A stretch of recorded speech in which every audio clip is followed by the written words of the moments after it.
Marshall.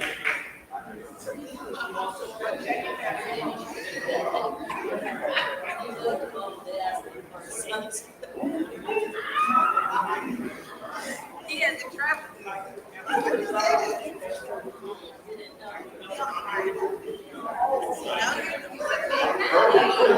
You the big man. Your name on the shirt. Your name on the sleeve. Your name on the shirt. You the big man. You the big man. Right there.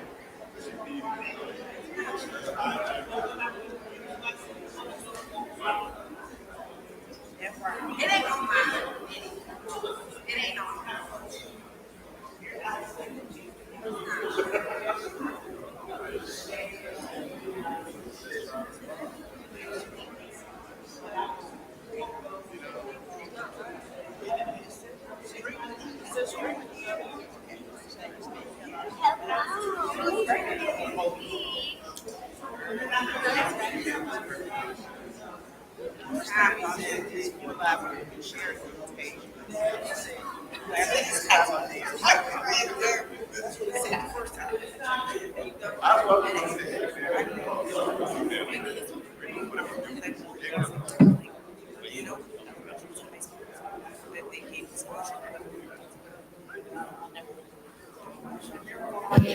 Let us take our seats, please.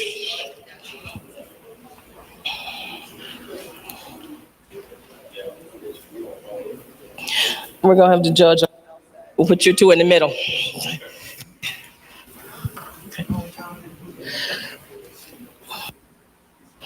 I want to thank everyone for coming.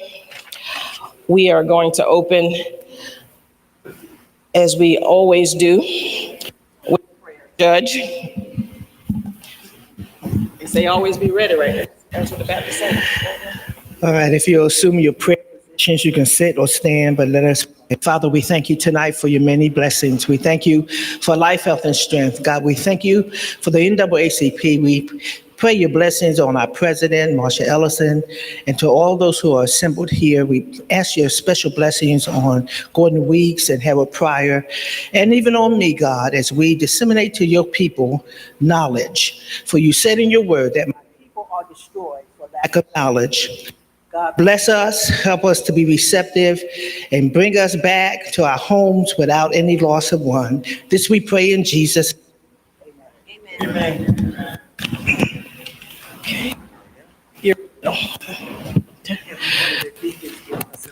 Jasmine, we will now have our membership appeal from our own life member, longtime life member, Ms. Jasmine Shirley. Thank you, Madam President, and good evening to everyone. Good evening. Oh, you can do better than that. Good evening. Great, great. It's my honor and pleasure to be a member of the NAACP, but I'm missing a lot of people. And so with this membership request, if you are not a member of the NAACP, all you have to do is join. Membership is our power, and we need you in that fight. So we ask that before you leave, there are informational packets up here to cast your membership for $30 per year. That's the greatest investment ever. But we need you in this fight, and we need you beside us always. There are different reasons for that as well. There's so much work to be done, and the only thing that's missing is you. So if you or a relative or friends who are not members, please advise them and give this information to them and ask them in this appeal that they will consider joining the NAACP. Why do we need you? We need you because we fight, and we need your presence and your support always. We also need you because whenever the NAACP has to or can join in, I don't know the legal stuff for this, former judge, you know, retired judge, but I remember the last time you and President Marsha explained that to join into a suit. And, you know, the NAACP is very vigilant about what it does, but we also have to show that it has impact our members to join in with others on a suit. What is that called? That Stand-in. See, the legal people. That's why we need y'all. Because if anything is happening and we can prove that our members are being impacted, we have the proof to do so. So please consider joining the NAACP, and thank you very much. Thank you, Jazz. And so we are here for our fireside chat. Obviously, if you saw the flyer, we are missing one person, that is the sheriff.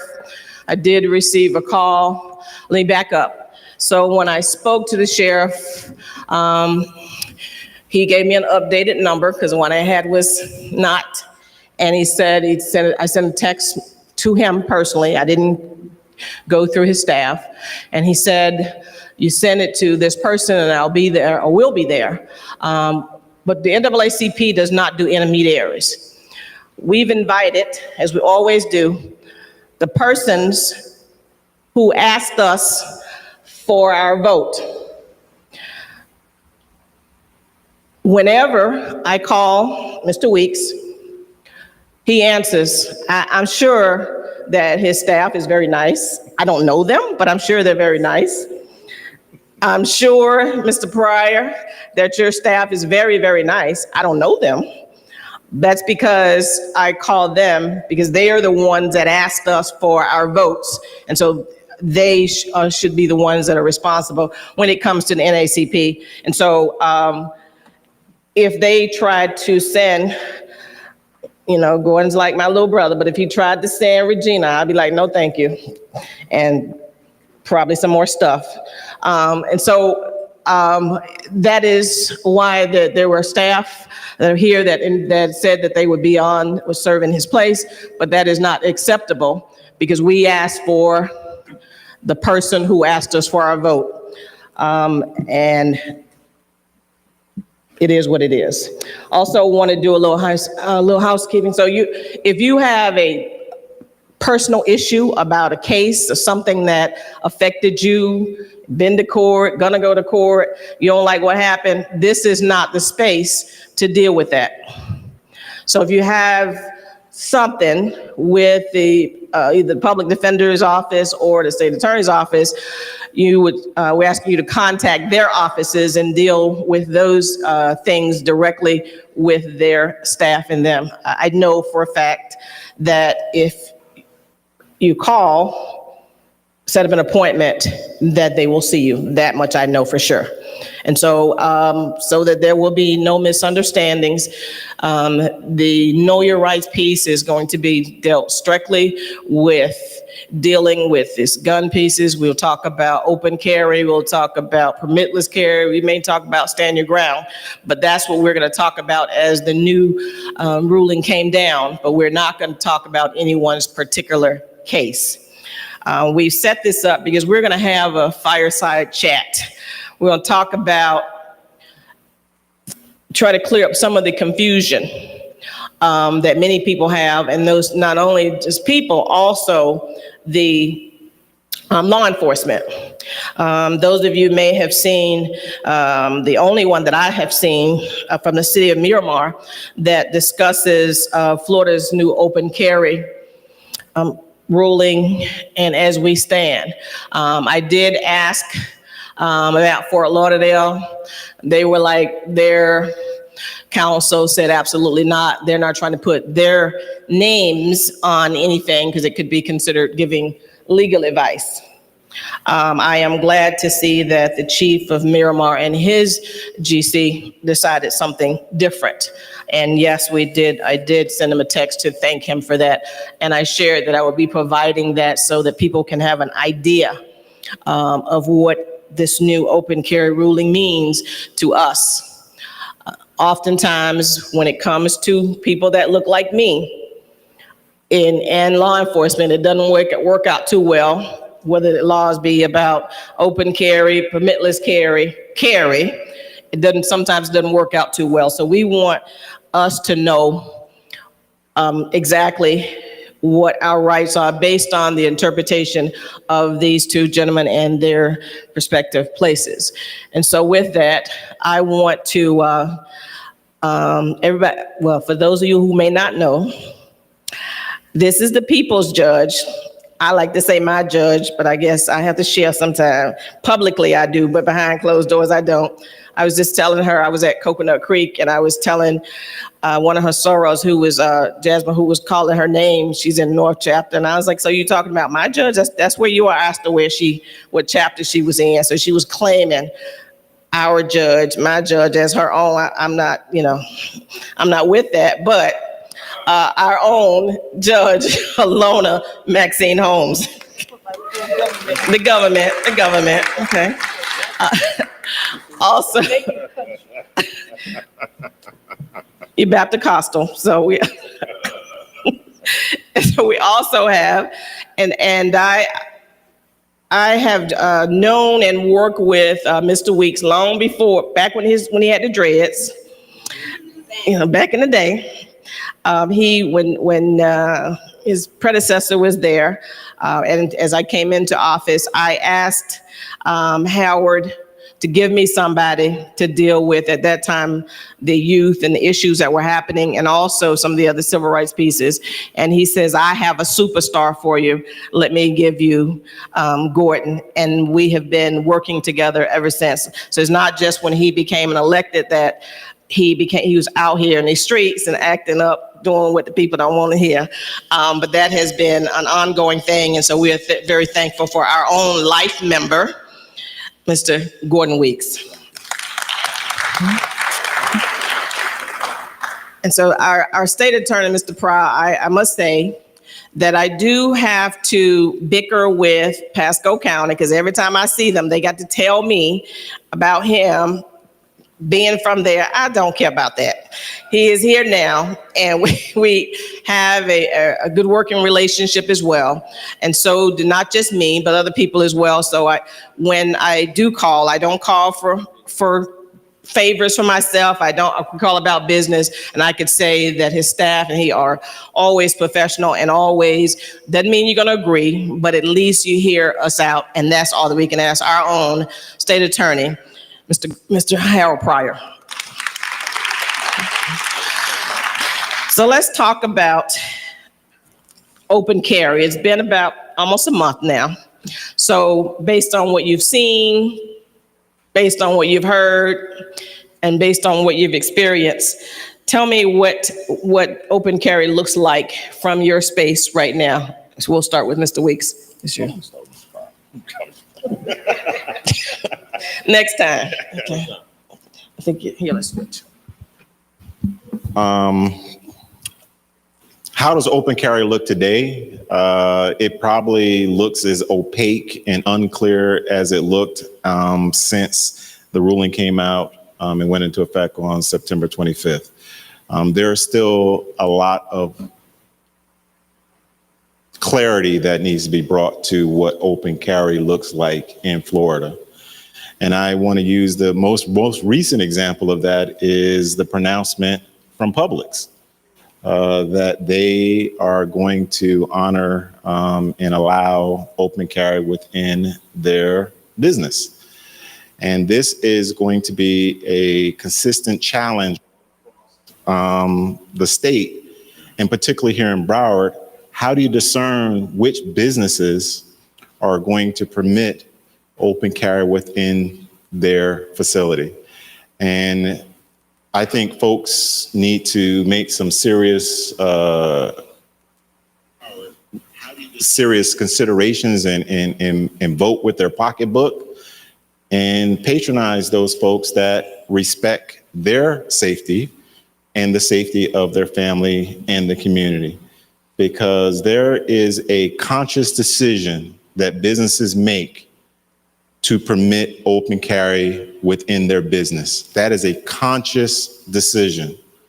And that means that they are saying that the ability and the desire for someone to walk around within their business with a gun openly displayed for those to see is what they support. But what about all of those other people patronizing that space that may be concerned that that person has ill intentions that manifest after they are inside that space? And I think we as a community and we as a people have to use our pocketbook and start to make our voice known that we're not going to patronize folks that don't care about the safety of others. You know, this is a conscious choice. Open carry has implications to it. You do not know what is in the thought process of that individual that's walking around with a gun on their hip. You do not know what their intentions are. You don't know what their plans are. So everyone has to be very conscious and aware of when you are in close proximity to someone that's openly displaying a weapon and you do not know their level of training, their level of confidence, and their level of understanding of the safety and welfare of people around them. And that is my concern with this law of open carry. Thank you. Thank you. I would have to say utter confusion, and we're on the borderline of a situation where it's just going to be utter chaos. I'm a big history buff. You know, my grandfather was the president of Pasco County NAACP, and I'm getting to a point here, and the reason why, because I'm big on history. My grandfather was in St. Augustine, Florida with Dr. Martin Luther King, and my grandmother and my grandfather were gonna stay with him that night, and they decided to drive back because they were pregnant with my father. And that night, that was the second known assassination attempt on Martin Luther King's life. They put a firebomb in the home. And I'm big on history because he always wanted me to be a preacher or a lawyer, so I chose to be a lawyer.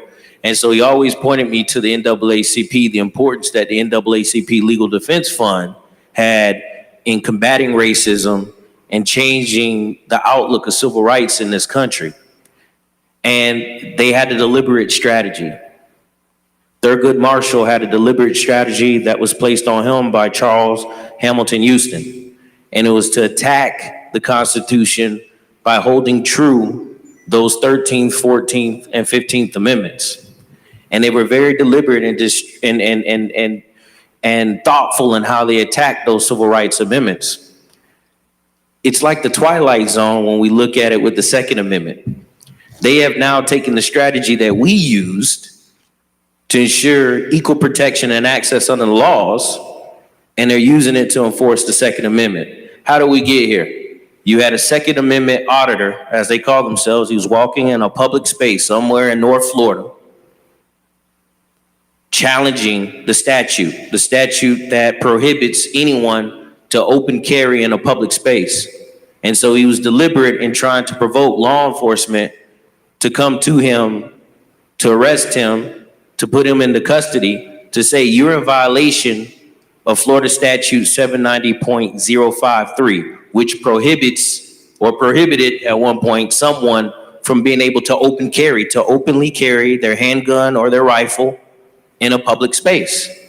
And because of that arrest, he challenged it. He brought it in circuit court. It went to the appellate court, and the First District Court of Appeals essentially made it the law of the land, made it the law of Florida, that now prohibitions on people allowing people to open carry in public spaces, that's no longer legal. They struck that down. And so by doing that, we have an era or a time period. I don't know how long it's going to be. I don't know how brief it's going to be, but we have a time period now where there's utter confusion amongst our law enforcement officials and the people that live here in this county and around the state. We have an attorney general's office that is taking an unprecedented stand. They're not even challenging it. They're not even at least saying, we're challenging it. Wink, wink, Florida Supreme Court, uphold the lower court's decision. They're just creating an environment of confusion, and it's deliberate, and they're out strategizing us. And so now we're endangering the lives of so many different people. And so to answer your question, I know we'll go a little bit more deeper into the law and how it applies. But for me, where I sit as the chief law enforcement officer in the county with 31 different municipalities, with the sheriff's office that offers police services for 14 to 15 municipalities, and you have another 15 or 16 that have their own police departments, it's created utter confusion. And it's created a level of uncertainty for people, everyday people. And as you stated earlier, Madam President, if you look like me, you're not going to get the same benefit of the doubt as certain other people that might not look like me. And so it's important that if you plan to open carry, you need to know the laws. If you plan to open carry, you need to know where you can take your weapon. If you plan to open carry, you need to know how you can conduct yourselves when you do decide to open carry. And so we could talk a little about that a little bit more and go a little bit deeper in that. And that's why we're having that discussion. Can I just clear up something? Yeah. How many of you were here for, or at the Commerce Center for part one? Okay, I'm not gonna do a whole lot of recap, but we went into depth about the McDaniel case that Mr. Pryor spoke about. That was a test case in order to get us to where we are. The legislature now is having committee meetings because they have to rewrite 790.053 of Florida statutes, because it basically, under that provision, it said open carry prohibited in the state of Florida. Now they've got to come up with some language to give some clarity as to what they mean by open carry and any other permits that they have. Right now, there are 47 states in this union that allow open carry. Some states require that you have a permit to open and conceal carry. Some states say, we don't care, just get yourself a gun and have fun. The 3 states that you cannot open carry in are New York, California, and Illinois. They are prohibiting it and don't even try it. Now, the confusion, and I will say this, Miramar did a good job of this. It's a good start. Otherwise, the NAACP would not be, I would have, got with the president and said, don't copy, don't distribute. So this is a good starting point. At our last meeting, we were asked, what stores, where can I go? I got some help for you. I went online. I did a Florida search of where you can go, where you can open carry. And I will tell you that Gordon mentioned Publix. Publix is a test case because it's only in the state of Florida that they are allowing open carry in their stores. So we're going to talk about that a little later, but I just want to bring you up to speed. I can tell you what national stores so far have issued policy and standards for their stores. So when we get to that, I'll be more than happy to let you know what stores you can open carry in. But remember, when we talked about it last month, this is not a put the gun in your hand and wave it like you just don't care, because you will get arrested. All right. And so we'll also talk about what can the police do if you're in a place that tells you don't open, no firearms. Most churches, I have counseled many church pastors lately, put the signs on your doors. No firearms.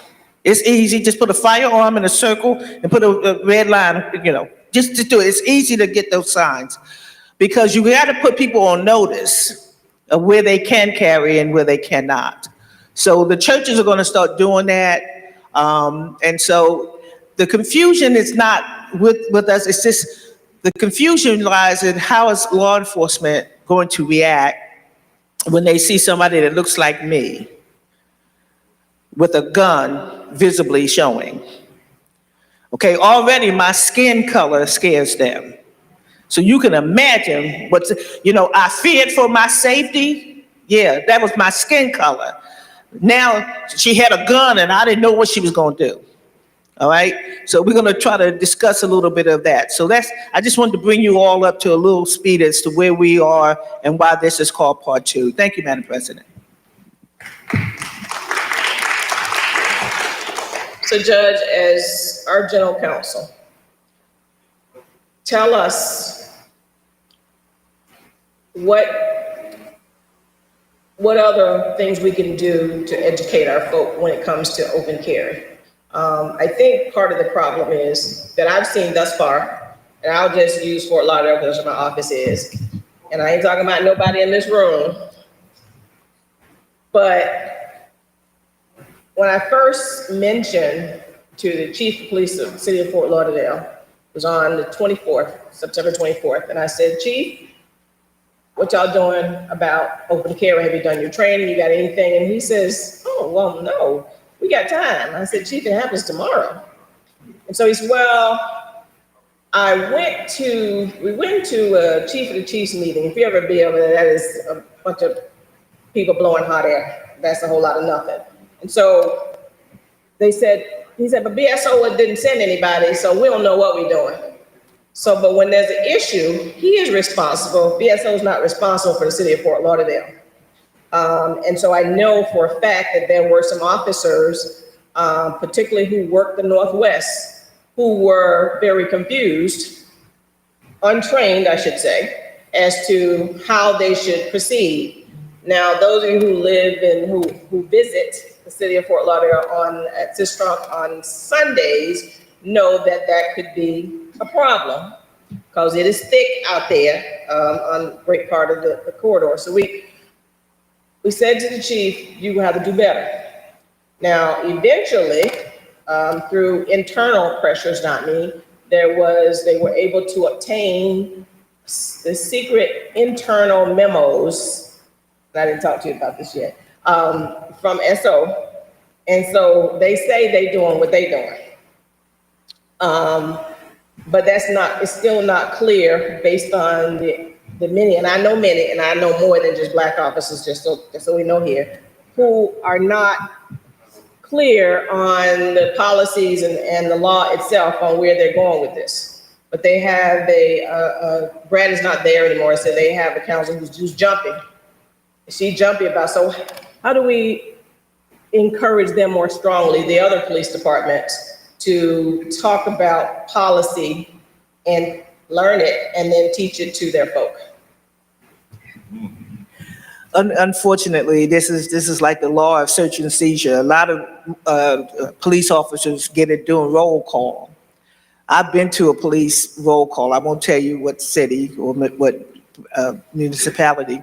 Those officers really aren't really looking. They're trying to make sure that they have their weapons and and where they're going to be, the sector they're going to be in for the day. It is going to take some training because I made the example. Those of you who have ever been to a shooting range, the silhouette or the target used to be a black silhouette. And it is hard to untrain folks who have been trained to shoot to kill the black silhouette thing. And they changed it to something else, but that's it etched in their minds because they didn't change it until recently. Some police departments used photographs of felons, black people, and they would have it like rolling. I've been in Texas where I saw that in Harris County. That's how they trained their officers. And those photographs were all of black men. So it's hard to unring and undo a lot of things. And that's why we're trying to educate you all. Because let me ask you this. If you had a gun, and I'll grant you 5 seconds of immunity, and you had to walk outside and somebody was up in your face, how you gonna feel? If you didn't have a gun, how would you feel? Anybody throw it out. Right. But if you got a gun and they up in your face, how did that make you feel? Okay. Well, there's some studies out there. There are at least 6 different studies that I've read as to what happens when you make open carry the law. There were 46 states. Florida just joined the party this year.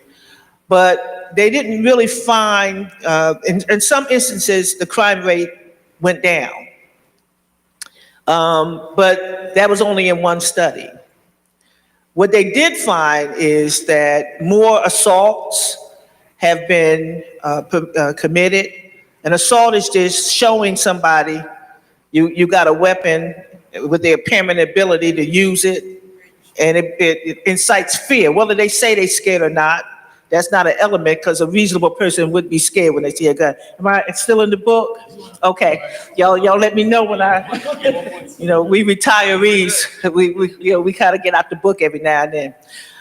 So assaults have gone up, and that was across the board in all of the 46 states.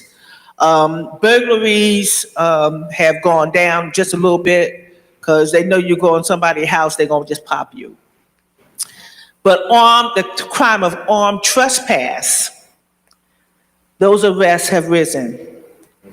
Because if you're somewhere and they tell you you can't have your firearm in this place, and you don't leave, they have to call the police.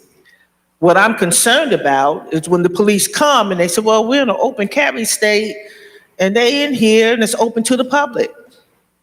But once you have been asked to leave, I think that's the key.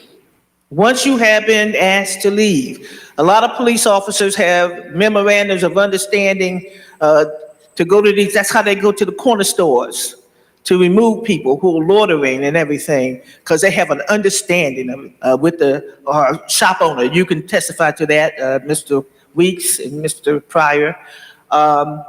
So when you're asked to leave. And another footnote to the studies, they have found that the number of suicides have increased now that having a gun is so readily accessible to everybody. So the studies continue, but that's where we are. So it's got to take some training. I don't know how to undo what these officers have been trained to do. I will say, most white folk that get shot by the police, more likely than not, they get shot in the leg or the arm. They live to go to trial. Most folk that look like us don't have that advantage. Okay, mama called, the funeral home after they've been shot. So it's got to take a lot of training, a lot of undoing. I still question the officers that they claim have passed psyche evals. I worked with enough of them over the years to know some of them is, certifiable. So we gotta, the Bible says, arm yourselves likewise, but that doesn't mean with guns, that means with the knowledge. And you're gonna have to learn if you're gonna carry and you're gonna open carry, you gotta learn not to be quick on the draw.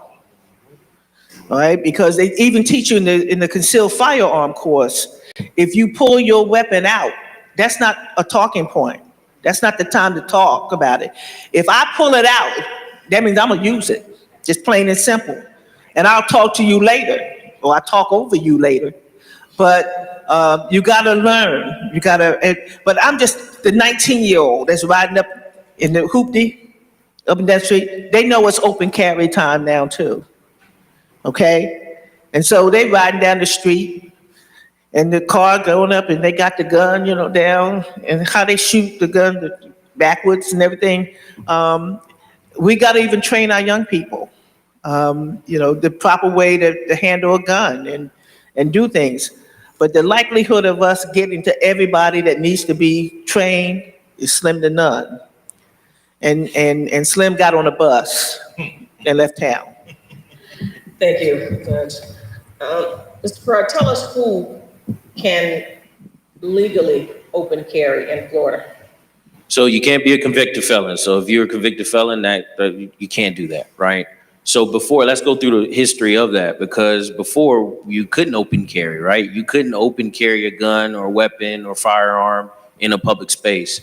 So what do we have? We had concealed firearm license, right? You could have a concealed weapon. You can carry a concealed weapon, meaning that it could be hidden, it couldn't be showed or displayed in an open manner. But in order to do that, you would have to get a concealed weapons permit. You'd have to apply for that. You have to take a course. Then you get your license and you could carry that around. And so it shows you, it goes back to my earlier point about how methodical they were and how they planned this out. the first thing that they attacked was the concealed weapons aspect, where it was only limited to a few people, right? If you paid the fee, if you took the course, you got your license, then you could carry your weapon and you could conceal that weapon, that firearm. But then they passed a law a few years back where they eliminated that. You didn't need a concealed weapons permit to carry a concealed weapon or firearm, right? So then everyone thought that was going to open up the door to where we are now, where now we're an open carry state. And so you have the prohibitions if you're undocumented, right, or illegal immigrant or alien, you can't carry. If you're a convicted felon, you can't carry. If you have psychological issues and it's documented, you can't carry. If your rights have been taken because of those psychological issues or what have you, you cannot carry. And so pretty much it's limited to that, or underage, right? Under a certain age, you can't carry. And so, and they're working on that now, because also before they had the age 21 years of age or older. Now they're working on that through the legislature, where now they want to lower that. So lower that age to 18 years old. And so we're now at a point where we truly are, we're an open carry state. Absent those prohibitions, you've lost your right. For example, if you've lost your right to own a weapon, right? If you're a convicted felon, absent you being undocumented, it's pretty much open season. Right, and especially if you're under a restraining order. Thank you for pointing that out. So if there's a restraining order, so let's say there's a domestic violence situation or there's a restraining order and a judge has granted that injunctive relief, right? They've granted that restraining order on that individual, then your rights to own a weapon is taken away. You cannot own a weapon. And so that's where we are right now. And it goes to Judge Holmes' point. If you're going to get a weapon, if you're going to carry a weapon, you have to know the rules. You have to know the laws. You have to understand that the fact that I'm allowed to open carry, I can't. And this is all according to the statute, by the way. I didn't make up these words. If you're carrying it in a rude manner, right? If you're careless, if you're carrying it in an angry manner or threatening. I didn't make this up. This is in the statute. This is in 790.10, which is improper exhibition of a firearm. And so think about this, guys. Let's be honest. Back to a history lesson. Who are those words are normally associated with? What race of people are those terms normally associated with? How many of my black women in here who've been told that they're too aggressive, they're too angry, they're too hostile? How many black men have been told that in the workplace? Right. Threatening, right? It's all subjective, right? This is just my face, and I'm walking through Publix with my weapon. And a Karen or someone goes to the owner or the manager of Publix. Did I say that? I'm sorry. This is not recorded, but it's a term. But they could go to the manager of Publix and say, you know what? There's a black man walking here through aisle 5, and he looks angry and he's threatening. This is in the statute, and he has a gun. So it goes back to the training. How is law enforcement going to respond to that? Are they adequately trained to deal with that particular issue?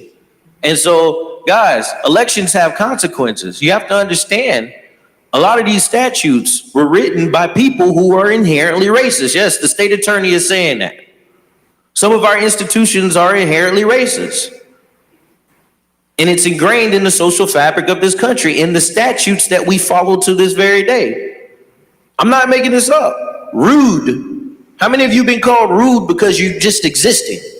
Careless, angry, threatening. Y'all got the neck action, women. You know we can do that. So now add my ability to be able to own a weapon, and I can carry it openly.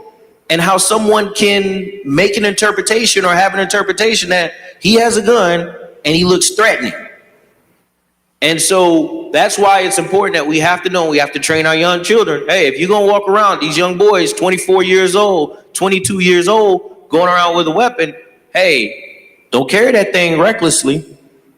You got to be careful. But once again, it goes to the training. It goes to the person that's interpreting that. And if there's inherent biases with that individual who is tasked with making that decision and making that determination, it's fatally flawed and it can be detrimental. Thank you. Yeah, we're scared. Mr. Public Defender. So I'm in I don't fit in any of those categories that I'm not supposed to be. I got my gun. I'm not any of those other things. I'm in my car.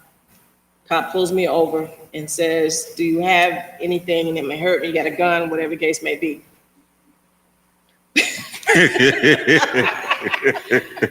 What happens then? When I talk to Schultz, Fort Lauderdale, he said, "Well, we might have to get you out of the car and, and other things." For officer safety. This is the reality. Brother Pryor pointed out very, very clearly. It's inherently biased towards a select group of folks in this community. The language in the statute has inherent bias, rude, threatening. Man, I've been rude everywhere I've gone. You have. That is true. I exist in a world of threatening. Just my presence sometimes is threatening to people. Does my sassiness upset you? And that's the reality that we lived in. So we have to be mindful of our interactions with not only our fellow person in the community, but with law enforcement. And I'm not here copping pleas for law enforcement. Don't get me wrong. I'm the public defender. But I got, some healthy respect for our law enforcement brethren and sisters that have to go out and protect this community. And I fear for them. I fear for them having to approach an individual and make an assessment as to their capacity, as to their wherewithal, as to their diminished capacity, as to the stressors that they may be having to first even engage them to determine that they're not a threat, and then to make sure that they're not threatening to others. So, as to your point, when you are pulled over by law enforcement, what do? Well, you have a right to remain silent, and I will encourage you to use that right. Remain silent, but follow the instructions of law enforcement because you have to comply. It's just you and them out there on the street corner late at night. Ain't no judge out there. Can we search your car, sir? No, you may not.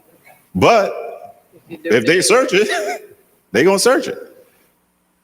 But you have to make sure you verbalize your objection to that. But you cannot fight them and you cannot push back on it. It's just you and them.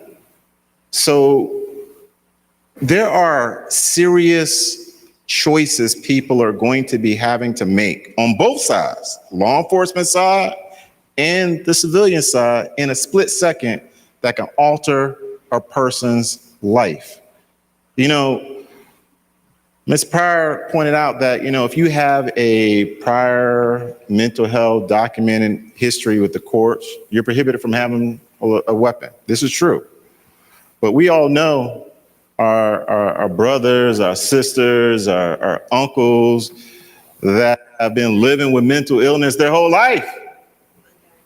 They've been struggling with it their whole life. And it's that one day that the pressure hits them. And who's going to make that determination when they are openly carrying a weapon that they're not having a bad day? Who's going to make that determination when they're walking down the street with a weapon that they're having a bad day? And this is where we are at in the state of Florida. This is the wisdom of our governor. And I want to put it where it needs to be.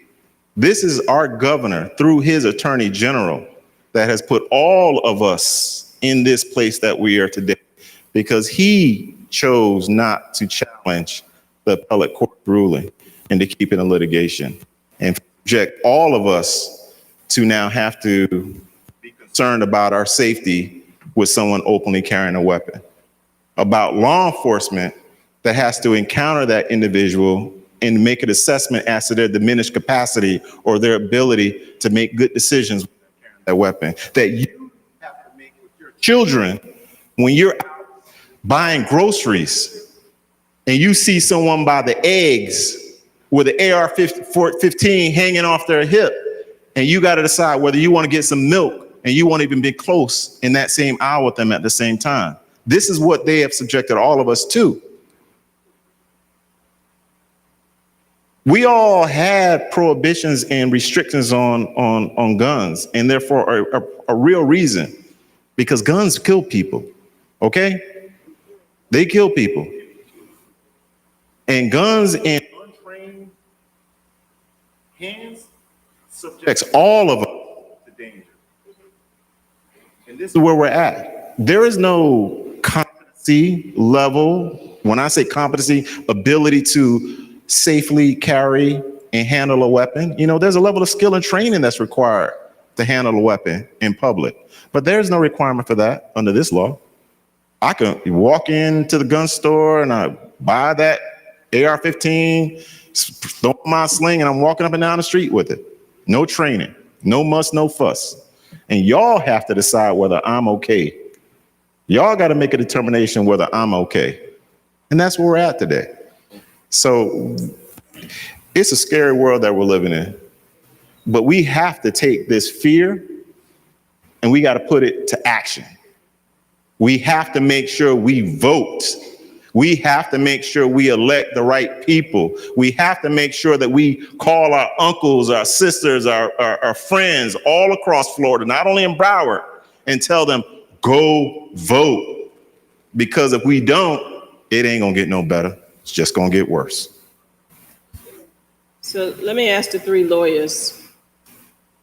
If I'm walking down the street based on this new law here, if I'm walking down the street with my AR, it's on my little clip, I ain't pointing it, I just got it, and in my interpretation, they say I can have it. I'm just minding my own business. I'm not near any of these prohibited agencies. I'm just minding my business. I'm leaving my office and I'm going down to Trick Daddy's place. I'm on my way to Sundays. I'm walking down Sistrum.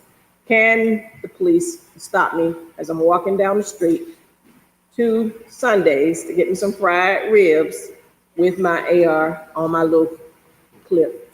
Well, the AG's memo said that someone in that situation does not provide probable cause for a stop. The Fourth Amendment says you gotta have articulable suspicion that you are committing a crime, about to commit a crime, or you already committed a crime. So just like that, that doesn't give them probable cause to stop you. Now, that's the law, but will they?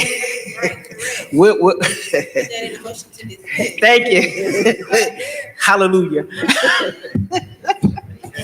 And to add on to that, you know, please go read the Miami Herald article about the Second Amendment auditors. You know, they try to position themselves in this place of authority. This is an audit, a Second Amendment audit. Those are provocateurs. Yes, they are. Let's don't mix it up. They ain't auditing nobody's First, Second Amendment rights. They are provoking a response from the community. And the response that they're invoking, hopefully, for them is to try to create chaos, fear, and oppression. That's why people are doing this. It is it's an attempt to control, an attempt to intimidate certain communities. That's why these quote unquote auditors are masquerading and walking around and they're inviting the confrontation. We have to be smarter. Don't engage. Call the police. If you have concerns, call the police. Let the police engage that individual and determine whether they are a threat or not. You do not do that. Now, that may work in Broward County. Yeah, well, I'm getting to, I was just gonna share with him, because he knows about Grady Judge. I saw his video, Mr. Pryor, and Grady like, you see somebody with AR, don't call me, because that ain't my job no more. Like, we're not coming. Yeah. So what do you think, Mr. Pryor? No, yeah, and it's true. Well, look, and so I want to give you I also want to give you from the law enforcement standpoint and where we are with that. Judge Holmes talked about the gray area or the area that needs to be cleaned up by the legislature in the upcoming legislative session in January. And so we all know of police immunity, right? We all know about sovereign immunity. And so But they have qualified. qualified immunity, excuse me. Qualified, thank you. Qualified immunity. And so because of the gray area of the law, because of that level of uncertainty in the law, you have a split among law enforcement agencies throughout the state. I could take you to any one of the 67 counties in the state of Florida. I can take you to any of the cities within those 67 counties, and you're probably going to get two different interpretations of this particular law. And so the reason why there's a gray area is because you have different legal opinions on this actual law. My interpretation of the law is consistent with the city of Miramar's interpretation, as well as the city of Lauderhill's interpretation. And that is, you cannot bring firearms to those prohibited areas or prohibited spaces. And so this is going to go to my point, which I'm going to continue to hammer on tonight, guys. And it's a brief history lesson, which I know many of you are aware of and some of you may not know. This strategy that is being utilized by the Second Amendment auditors is not original. You know where they took it from? The Black Panthers in California. Did you know the Second Amendment? So this is where I'm going to get a little nerdy, so don't go to sleep on me, but we'll talk about it. When you look at the Constitution in America and you look at the Second Amendment, it's seen as one of the most sacred. Now they say that it's one of the most sacred constitutional amendments in the U.S. Constitution. Believe it or not, from the inception, from 1787 all the way up until about the 1960s, if you look at any Supreme Court cases that were decided before the 1960s, before the 1970s, you wouldn't find any Supreme Court case on the Second Amendment.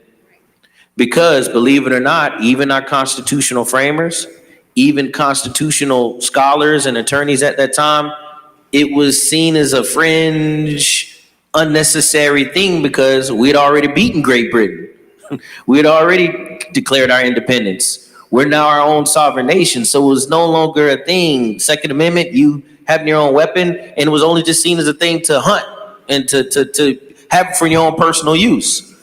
And it wasn't until the 1960s when these young, brave Black men and women, for purposes of protecting themselves, because law enforcement wasn't doing it in their communities, for purposes of being able to stand up and be able to protect themselves from people that were endangering them, who might not look like them, they looked at the Second Amendment and say, wait a minute, we have a right to bear arms. And so when they go to the state capitol in California, and at the time, our favorite president, that's a joke, Ronald Reagan was the governor of California at that time.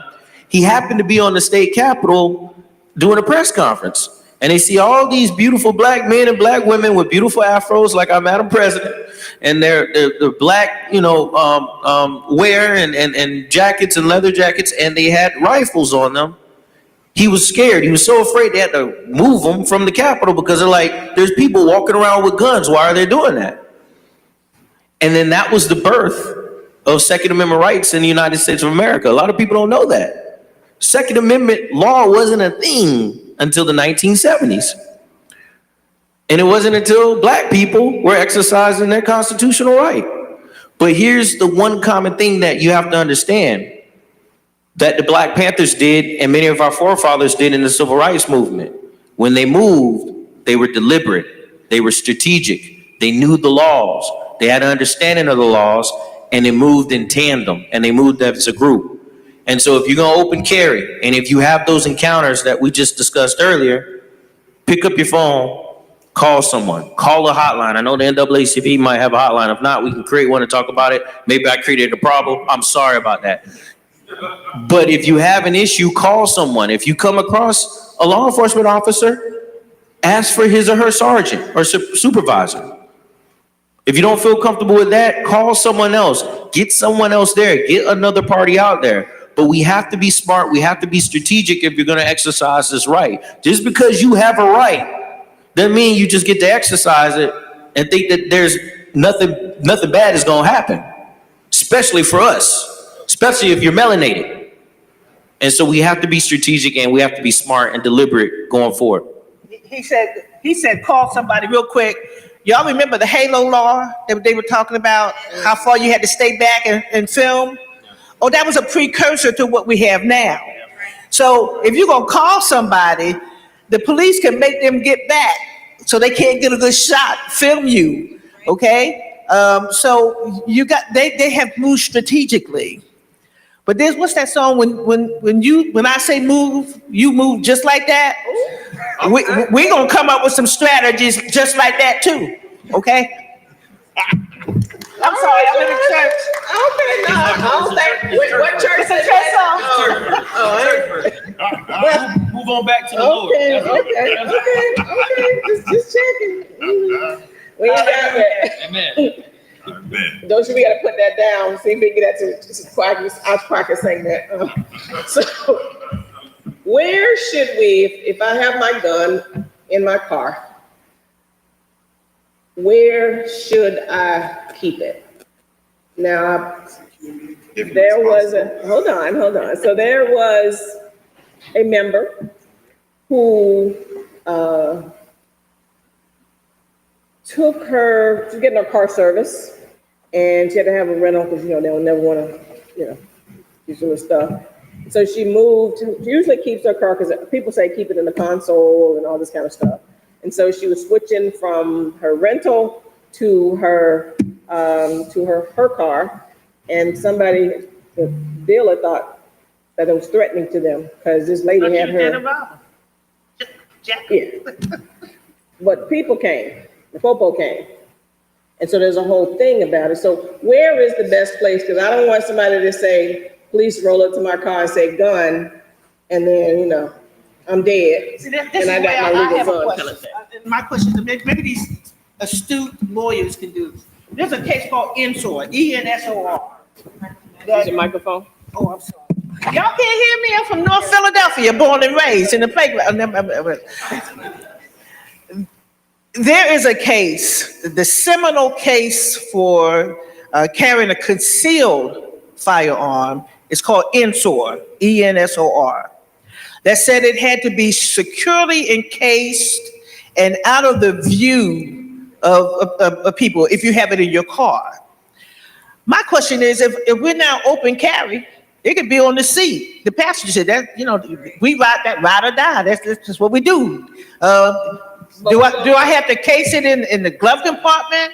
What does that do to the body of case law on carrying concealed firearm in your car? Because Ensor was a car case. That is why we're having this conversation. Because as attorneys and judges and folks in the criminal justice system, we know the law is constantly evolving. And one decision in one area is going to have ripples in other areas. So the answer to that question, Judge, is we don't know. And we will know after there has been an arrest and the state, someone prosecutes it, and we litigate that before court and they give guidance. Because my first response to Madam President was, as a responsible gun owner, because that's how I operate. That's how I see this whole thing about guns. It does not matter. Every gun owner needs to be a responsible gun owner. And you need to move in that manner. Nothing less should be expected from you if you have a weapon that can take a life. So as a responsible gun owner, you should have your gun responsibly stored in your vehicle as you move. Put it in the trunk. Put it in the glove compartment. Put it in the console. Like this brother said right here, not where your driver's license is, right? Yeah. You have to be responsible. You have to think how other people are going to respond to a gun in open presence. They may be fearful of that. Carried by a black person. It carried by a black late at night, just you and them. This officer may have been just minted an officer 2 days ago, for all you know. And the training officer hasn't arrived to the scene to assist. So you need to move as a responsible gun owner at all times. When you are open carrying, responsibly. That means in a holster, not in your hand, not in your pocket, dangling out of your pocket, almost falling out where it hits the floor and goes off and kills somebody.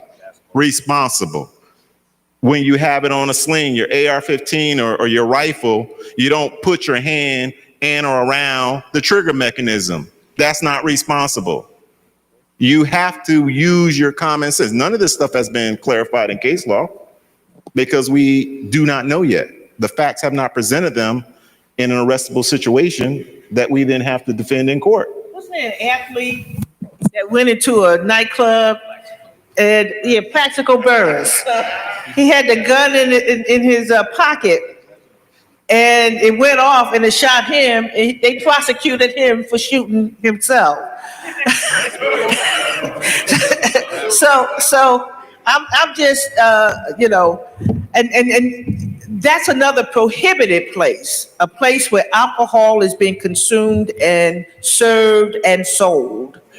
Keep that in mind, okay? But the bars are supposed to put those signs up to say no firearms. But how many of y'all ever been to a lounge and you saw the sign, no firearms? Okay, a couple, three of all. I don't know where they going. I go to the lounge of the church, but so please keep that in mind. I'm saying the hole in the walls got no sign, but I'll check next time. So then a business that's primarily serving alcohol at the bar. Or Selling or serving. Okay, so that's like a. The question was, Jazz, So most people in the back can't hear you. most restaurants don't, as long as they're serving food, they can also serve beer, wine. If they have a liquor license. I didn't think so. I knew that, yes, they need to have a liquor license. However, I thought that in this state, a bar and a grill can serve alcohol, meaning wine and beer, without a liquor license, as long as 51% of the proceeds are from the food. Okay. That's what I thought. That ain't happening though. They sell more liquor than they sell food. My point exactly. I know Because the I used food to costs run more one. than the liquor. Yes. So then my point is, the liquor store, you're not supposed to be consuming the alcohol that you buy from the liquor store, right? Well, you can't stand in there and drink it. But if the minute you step out in the street with that brown bag and you decide to take a little sip, what's that called? Open container. Open container. You know, I'm talking to these lawyers. Lord help me. I'm like confused. Open container law, so you can't have. He ain't no drinker, he don't know about this stuff. Let's get somebody who No, I drinks. don't So drink. the liquor stores need to put that sign up about don't bring a Well, firearm. there's a lot of places that need to put it up, but they want you to come in. They want you to be welcomed in. And when I go through the list, when Madam President allows me to, I'll tell you what stores and I'll tell you what their policy says about this. But the sign should be up. Yes, you're correct. So Sonia had a question, so that means restaurants who sell beer and wine or restaurants who have a full bar? They should put up a sign, no weapons allowed here. And if they don't, Right, if they don't, are you allowed to? if there is no sign, The Bible says, where there is no law, there is no transgression. So if you're in a private establishment and they don't tell you, like we talked about this at part one, if they have no sign up, you assume that, it's not prohibited. So I'm saying, even though they're serving alcohol, it's a restaurant itself. How many citizens, average citizens, well, the ignorance of the law is no defense, but if nobody's telling them this, that, where alcohol is served, consumed, and sold, technically, they're not supposed to have a firearm in there. Let's there's no carve out for expand it a little bit more. I'm not eating it from Ruby Tuesdays or TGI Fridays or the Cheesecake Factory. But in all of those establishments, they have a bar area. And clearly in that bar area, you cannot open carry. However, some may argue, and it may be ambiguous, as to whether you can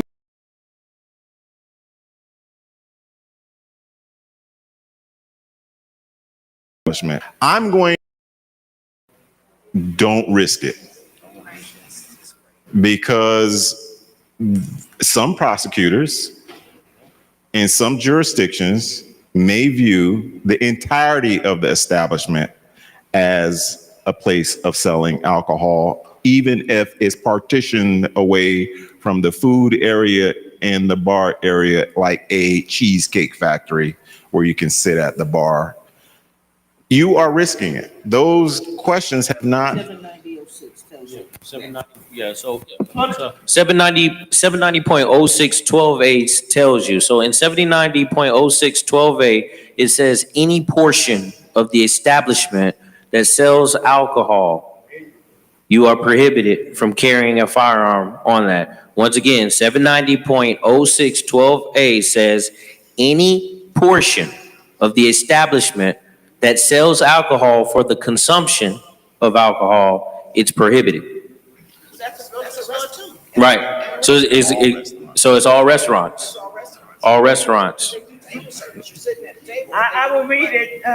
Microphone. The scripture says, Florida statute 790.06, paragraph 12A, strictly prohibits carrying a firearm in any portion of an establishment licensed to dispense alcoholic beverages for consumption on the premises, which is primarily devoted to such purpose.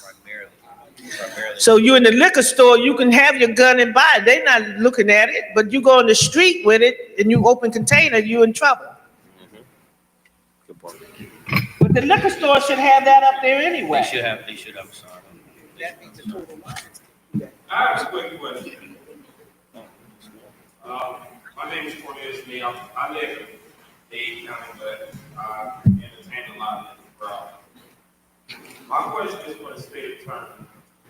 Are you working with any of the law enforcement agencies to somehow stay consistent on how this open carry is interpreted?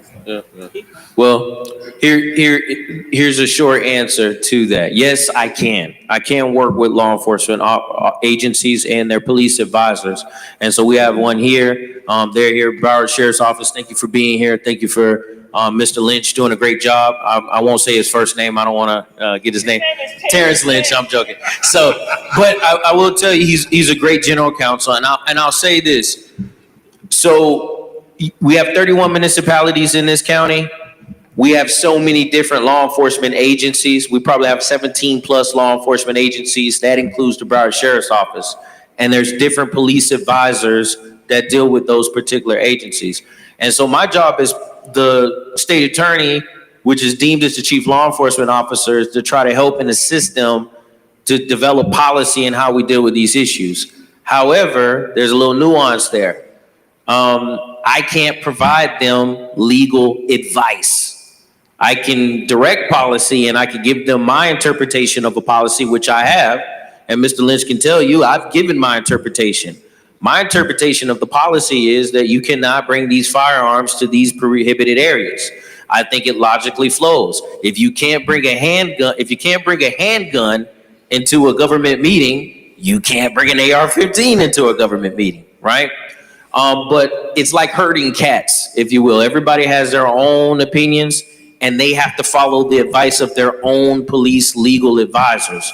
And so all I can do with my office is provide my interpretation, my opinion on the law, but then their individual police legal advisors, their own lawyers, then guide their policies and how they do what they do. And so that's my short answer. I can have the conversation. We can have the conversation surrounding policy and how you deal with the issues, but they have their own sovereignty. They have their own control on how they deal with their policies internally. And I can't control that by law. I don't control that. I don't have power of that. I only have power over a situation once they make a charge and they present it to our office and they say, do you want to bring charges against this individual? And that's where my real power lies in that aspect. But we can advise, we can have conversations, but ultimately they have to make their own calls and their own policy decisions.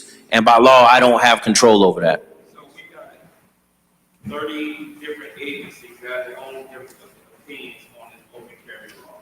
I wouldn't say it's 30. I would say that there's probably there's just two different opinions on how you approach these issues. Now, how you get there and what the policy and procedure as to how you deal with it. For example, if you have someone that is walking with a weapon and let's say they come up to a governmental space or one of the prohibited areas and a law enforcement officer says, hey, buddy, you can't have that here, right? One agency may take the hardline approach. You can't have that here. You're under arrest. Or one agency may say, hey, we'd recommend that you don't have that here. Can you please take that back to your vehicle? But then that's what I'm talking Okay, you have to about. give somebody else a chance, sir. You have to give somebody else a chance. But no, and look, I'll close this out. You want consistency, right? And I want consistency, but that's the reality of our criminal justice system. That's the reality of governmental systems here in the state. So I hear you. Can I ask a couple? Okay. Quick, Mark. I actually have a lot of questions, but I'm gonna just keep it at two because time is limited. My biggest concern about the whole open carry thing is intimidation at the polls. Because I truly believe, and maybe I'm being paranoid. Can't have it at the polling A lot of place. maggots come out here. That's by statute prohibited. Don't worry about the poll. So I have two questions. One is there anything being done in the statutes or conversations up in Tallahassee about restrictions on open carry at polling places? It's prohibited It's by law. prohibited. It's prohibited already. by law. Yes. Polling places, yes. Is that within 100 feet of the No, precinct? not at all. Not at all. So Matter of fact, this one here. 790.06. And on this right here, but in Use the 790. microphone. Polling places, right here. So in 790.06, 12A, and I encourage everybody to Google it, 790.06, 12A, it lists all the prohibited areas where you cannot bring a firearm. Right here. Polling locations are included on that. No, but that's a good question. You can have mine. Se- No, I didn't know. Yes, that existed, so- 790.0612, Section A, it lists all the areas where carrying that firearm is prohibited. And polling locations that's a good question. Polling locations are prohibited. If you bring it, you're getting arrested. If you got this form, Microphone. As I said earlier, if you have this form that was provided by Miramar to the NAACP, because we were asking what policies and they were following, this form is a good start. It has polling places and it has the prohibited places under 790.06 12A. So if you didn't get a copy, I'll give you mine, all right? But keep this with you. It's a good start to know where you can, because it's statutory, all right? And they're not changing the statute. This is for concealed firearms and open carry firearms, these prohibited places, okay? And if you are on a member and you're on our mailing list, I sent the flyer out as well, so you can check your email. Mark, that's a good question. I know the Sigmas do a lot of work when it comes to getting out the vote, so that's a very good question. And that will stand across the board. It won't matter what jurisdiction. And to the gentleman in the back, that's a good question as well, because when I talked to Fort Lauderdale, and he had spoken to the state attorney's office, but he was still deferring to SO on the low, but he's still deferring to SO. So, having not, and I'm sure he wasn't the only one, he's just the only one that I talked to, because I was in a meeting at that day. Law enforcement is a top-down organization. So if they don't know and take responsibility, then the buck has to stop there. Unfortunately, it may be us. Too many times it's us. So there was one more, we had time for one more quick question. and then you're gonna let me tell you the places that you can go. The Let me, retailers- you already had, is there anyone else other than Ms. Burrows? Okay, Sonia. Quick question. So if you're in a private establishment that allows, it says no open carry, not a government entity where firearms are prohibited. You're walking and you have, and they say, you can't have open carry. You say, okay, you put it in your purse. Can you go in? And can they stop you from going in it? That's a concealed weapon. And But so- you're allowed to have but- concealed weapons, all right? It said no No. weapons, it didn't No, say I no. know, I'm saying, it doesn't say No. weapons. It just says no open carry. There are certain things that go along with this. If you can't open carry, You can't conceal carry, Oh, I know. all right? Different First time I things. heard that. They're two different things, but if these premises say no firearms, and that's why I want to tell you about the retailers. Some of them say no open carry, some of them say no open or concealed carry. But I'm saying if it just says no open carry, so that automatically prohibits conceal, is what you're saying? Yeah, technically, It's gonna say no firearms. it should, Oh, you said no open. if it just says no open carry, then, you know, look, some places that you go, and if they say you can't open carry in here, if you hide it, it's like the police officer saying, you got a weapon in this car? If he can't see it, there's no probable cause, then just say no, and just get your ticket and go on. You're gonna have to use some savvy on that. Our concealed weapon carry is not permitted, concealed weapon is not a law. Yeah. No, the concealed weapon is still the law. That's why we gotta see how You don't necessarily. you don't even need a permit anymore. Permanent. Conceal is still the law. It's on the books in Florida. What we're trying to find out is in January, the committee's meeting and they go into session in March for 60 days to bring, you know. They're meeting now. They're meeting now. The committees are meeting now and just to determine how they're going to jive those two provisions together. Okay? But it not necessarily means that, you know, if you can't open carry, technically you can't conceal carry. You still got a weapon on you. Real quick, Mr. Weeks, can you explain the difference between concealed and open carry permitless? The difference is very easy. If you have your weapon concealed from open display, that is concealed carry. And in Florida, that is legal. You do not need a permit to conceal carry your weapon. Open carry your weapon that everyone can see it is visible for display. You can do that in Florida. But as to your point, a private business owner, a private property owner can revoke and prohibit guns on their premises at any time. You can come in and they can see it and say, you're not allowed in here with that gun, and you have to leave. If you don't leave, you'll be trespassing, armed trespassing. Armed trespassing. So remember, anytime, like if you are having a house party and you got a bunch of kids in your pool and a parent shows up, hey, it's open carry in Florida, and they rolling up in your backyard with their gun hanging out. Hey, slow down. We don't allow guns in our home. They have to leave, and they are not permitted to have that in your premises. That is your property. If you own a business, a accountant, a electric company, you're selling whatever, someone comes into your business and you don't have a display not to carry, and you say, I do not want you to carry, or you recognize that you can prohibit them and ask them to leave, and they must leave. So a private property owner can revoke that at any time for any person on their property, concealed or opened. They can do both, or they can prohibit it. They can allow it at any time. It's their property owner. If it's a business and it's open to the public. Things are a little different if it's a business that is open to the public, like Publix.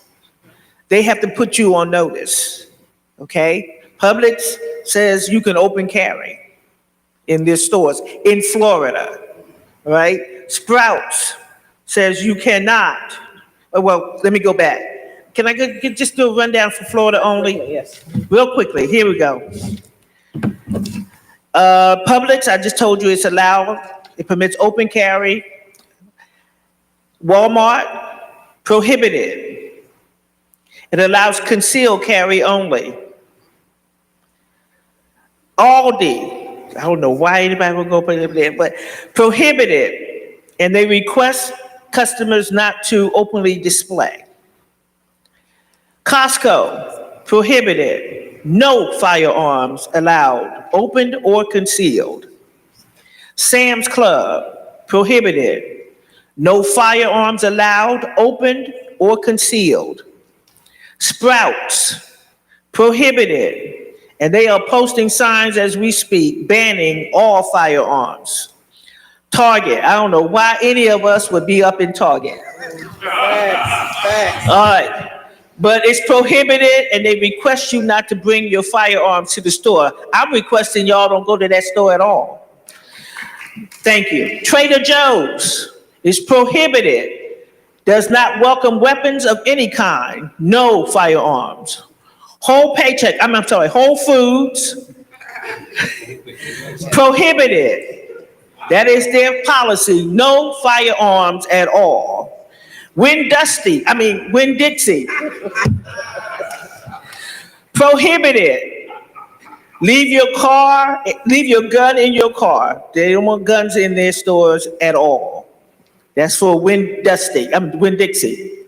BJ's Wholesale. They have not posted either in Florida or nationally what their policy is on firearms. Okay? They reserve the right to put up a sign anytime though, but they don't have a stated policy. Fresh Market is unclear. They have no policy in Florida or nationally.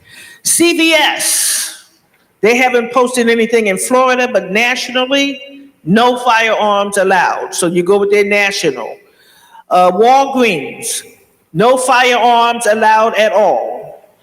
Starbucks, I don't know what y'all up in there for either. Starbucks, they have requested that customers not bring their firearms to the store. There's a request, but then they said their policy is to prohibit it. Chipotle, open carry is banned. But I guess they just said we ban open carry. So go into Chipotle and hide your gun and get your guacamole. Panera Bread, prohibited, no firearms in the store. Home Depot, it varies by location and they leave it up to the stores to make the determination. But some of the stores have signs, but others do not.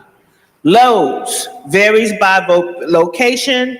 They follow the Home Depot model. It's up to the manager to determine whether or not to do that. Bass Pro Shops, what do you think? Bring it on in. Chick-fil-A has no stated purpose. They haven't said yet what not either nationally or the state of Florida. So as it comes out, Madam President, I'll update the list, but I'll give you these lists. Here you go. All my research. I think we'll put this on our website as well. Ladies and gentlemen, let us thank our own Broward County State Attorney, Mr. Harold Pryor. Our own Broward County Public Defender, Mr. Weeks. And as always, the People's Judge, even though she really my judge, but they don't let me say that. Thank you. Alona Maxine Holmes, her government. My whole government name. And I want to thank everyone for we're gonna be making sure. Is that Aaron? So yeah, I have to do this before we go. I want to thank our own Aaron Wright, who's with Fort Lauderdale PD. And let me say that when there was an issue, Aaron was in internal affairs. And when there was an issue and proof that he found through a thorough investigation that City of Fort Lauderdale had this racist cop that loved using the N-word, that had multiple, like 17 write-ups, even his own police department didn't want to work with them, but the union was all in because he gets to say the N-word and treat us differently and be drinking. Y'all saw the video. He was pounding them drinks now in uniform. But Aaron, who completed the assignment, started from the middle, did the investigation. His own department said you over-investigated. When I went to the hearing, they said they call him some names, his own people. But he made sure that he let the facts speak for themselves. Not worried about getting promoted, not worried about the flack that he still gets from Fort Lauderdale PD, not worry about the union and their stuff that they have because of his investigation, because he investigated properly. That racist cop, John Giga, will not wear the city of Fort Lauderdale uniform again. Thank you, Lieutenant Aaron Wright, because it ain't easy. And I want to make sure that if, and I'll send the notice of the arbiter upholding the ruling, that if he comes down to BSO looking for his next job, that you all will be able to make an informed decision. Although, John Giga, although I have heard, I ain't say it, the people said it, that his boy, formerly a raider out of city of Fort Lauderdale PD, is running Davie. That is, he got a spot over there. But you all need to know that this is a person who should never wear a uniform again for anybody's agency. And thank you, Aaron, for standing in the gap for not for me, but for justice and for the people. So thank you. With that, Judge, if you will pray us out of here. All right, if your all hearts and minds are clear, Good work.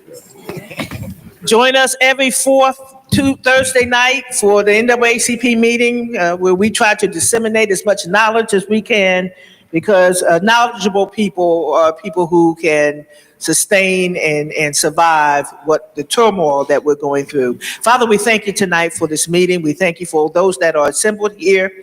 God, I ask you now to take us home safely to our places of abode and let us not lose one. And God, we ask you now to go with us, stand by us, prosper every lawyer that's in this room, send them paying clients. The government lawyers, God, give them raises. And everybody that's in here that loves the Lord, just say amen. Amen. We're out. Thank you. My pleasure, Mr. Vaccine. Oh, see, now I got your full government now. My full government name, which should not be. She can't let me go without. Got to say my full government name.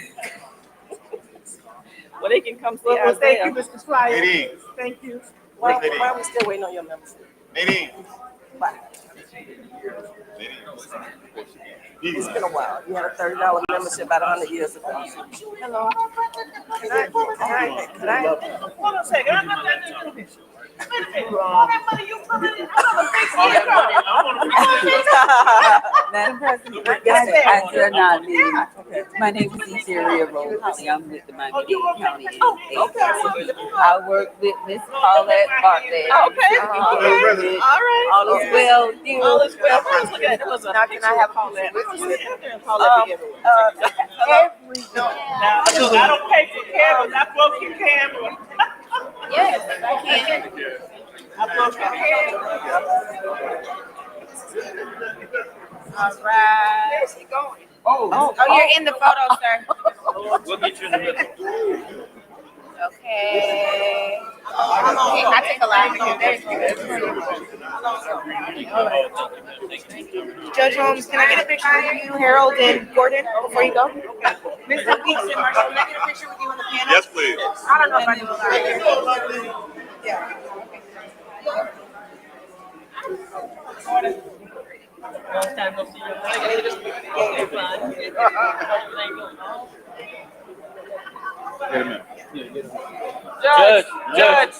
Judge Holmes, turn around.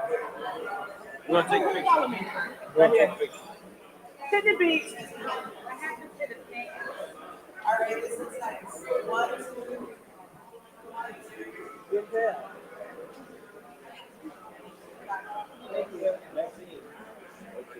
You know I'm a hurt you, boy. You know what he came in for. You know I'm just saying, like you're hard-headed. I am. Big kids. You're lucky you don't big kids.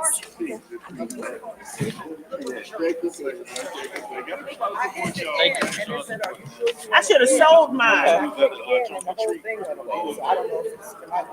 Stranger, how are you? My bodyguard in church. There's a lot of folk up in here. Can I go now? Can I go now? You're limping, I see. She done sprained. Who's playing? Is Philip playing? No. Okay. Okay. Yes, hi. You're who? Okay, I know that name. Yes, I was state president. Yes. How are you? We're at Chev now, right? Yeah. Okay. So I live in Broward though, so I figured out. Okay. I don't know if you were here or were his Tallahassee. No, I'm in Broward, so I'm gonna apply for membership. Not here. Okay. Because Black member in, like yesterday, I different had to get some samples Okay. of everything that you can. And I almost You were a life member? I went to walk You went to across the street. Well, it was gifted And they were by missing. now. Okay. So I got. So we're gonna get you. Yes. If you're on the books, if we can transfer. So let's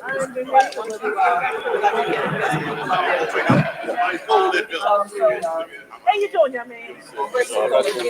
You know, my cousin. How are you? Vice President of Say the. goodbye. Thank you, I appreciate you. And they can always just transfer and pay the difference, so let's try that first. And, we'll see what I do, look it up and take it. So, we'll try that first. I know you were here, I thought you were in Tallahassee office. No, down here. I just haven't been as active in the NAACP. Yeah, no problem. Yeah, but I know I followed it. Got a few things today. Let me give you a hug. So we're laughing. Yeah, Because when you were president, it was different. it was different. It was. So how often do you all meet? 'Cause I want to get involved. Once a month for this type of, Good for you. and other things. And President. Okay, you know what? They get. Thank you. They hug and this is who gonna get hurt. Yeah, we gotta stop. There's other places. I shop in Walmart. I shop Thank in you. St. Yeah, because I want to get more active with the young adults. Whole Foods, I and know all this of those next gen are program places that I can get for anything folks I need.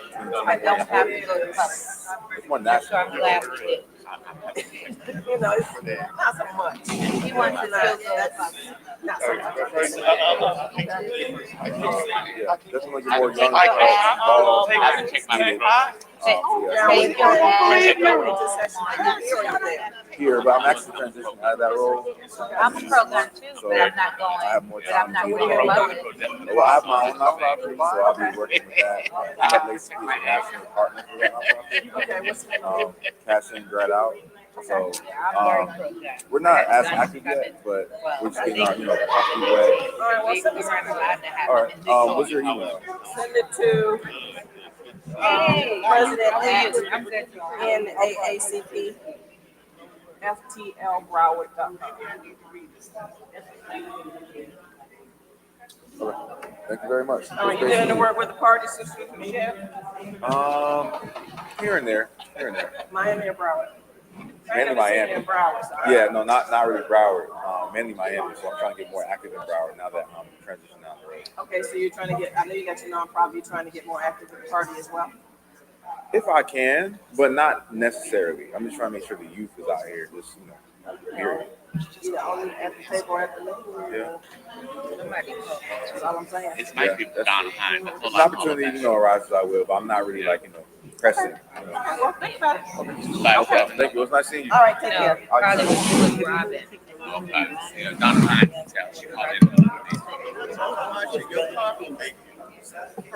I let her use my name. That's it. Hey, man, so. Yes, sir. We don't put the dragon outside. No.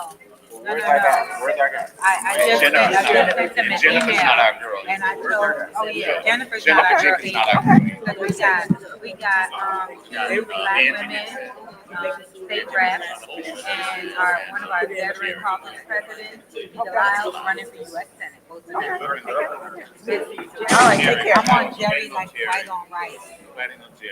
What are we waiting for? What? Yes. I just.